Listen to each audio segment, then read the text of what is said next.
শেখ হাসিনা একা ফিরবেন না, দলবল নিয়ে ফিরবেন।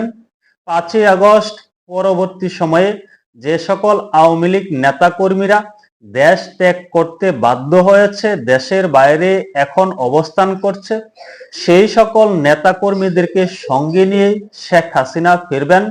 সেই সাথে যে সকল পুলিশ সেনা কর্মকর্তারা দেশ ত্যাগ করতে বাধ্য হয়েছেন, ভারত সহ অন্যান্য রাষ্ট্রে অবস্থান করছেন, শেখ হাসিনার সঙ্গে তারাও ফিরবেন।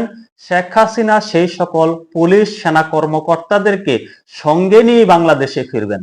এমনই একটি চাঞ্চল্যকর দাবি করেছেন সাবেক পুলিশ কর্মকর্তা গোয়েন্দা প্রধান মনিরুল ইসলাম। মনিরুল ইসলাম ইদানিং একান্ত সাক্ষাৎকার দিচ্ছেন, বেশ কয়েকটি একান্ত সাক্ষাৎকার দিয়েছেন। সেই সকল সাক্ষাৎকারে তিনি অনেক চাঞ্চল্যকর তথ্য তুলে ধরছেন। বিশেষ করে কেন 5ই আগস্ট ঘটেছে, বাংলাদেশে কিভাবে জঙ্গিদের উত্থান হয়েছে, এখন যেভাবে রাষ্ট্র চলছে, রাষ্ট্রের ভিতরে কিভাবে গাপটি মেরে বসে আছে জঙ্গিরা, সেই সব বিষয়ে খোলামেলা আলোচনা করছেন। সেই সাথে সর্বশেষ তিনি একটি চাঞ্চল্যকর তথ্য দিয়েছেন, সেনা পুলিশ কর্মকর্তাদেরকে সঙ্গে নিয়ে শেখ হাসিনা বাংলাদেশে ফিরবেন। অর্থাৎ শেখ হাসিনা পূর্ণ শক্তি নিয়ে বাংলাদেশে ফিরে আসবেন।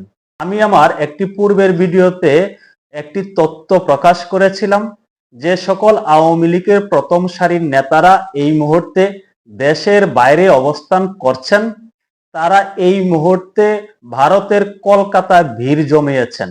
তারা এই মুহূর্তে ভারতের কলকাতায় অবস্থান করছেন, তারা ব্যাগ গোছাচ্ছেন শেখ হাসিনার সঙ্গে, বা শেখ হাসিনা আসার পূর্বেই তারা বাংলাদেশে ফিরে আসবেন। সেই তথ্যের সাথে সাবেক পুলিশ কর্মকর্তা গোয়েন্দা প্রধান মনিরুজ্জামানের তথ্যের মিল পাওয়া গেল।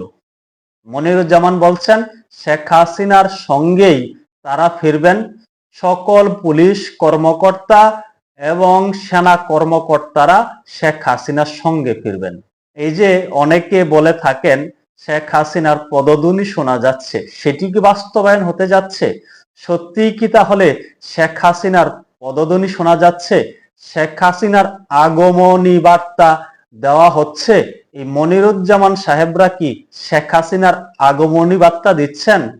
আমার কাছে তাই মনে হচ্ছে, তারা শেখ হাসিনার আগমনী বার্তা দিচ্ছেন।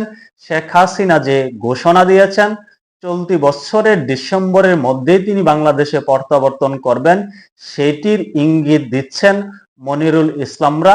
এই মনিরুল ইসলাম কোনো সাধারণ ব্যক্তি না, তিনি বাংলাদেশ পুলিশের একজন সাবেক কর্মকর্তা, গোয়েন্দা প্রধান। গোয়েন্দা সংস্থাটাকে তিনি চালিয়েছেন, তিনি এখন একটি তথ্য দিচ্ছেন, সেটা তো আর ভুল হওয়ার কথা না। বাংলাদেশের গোয়েন্দা প্রধান ছিলেন, তিনি যেহেতু বলছেন হয়তো এর সত্যতা রয়েছে।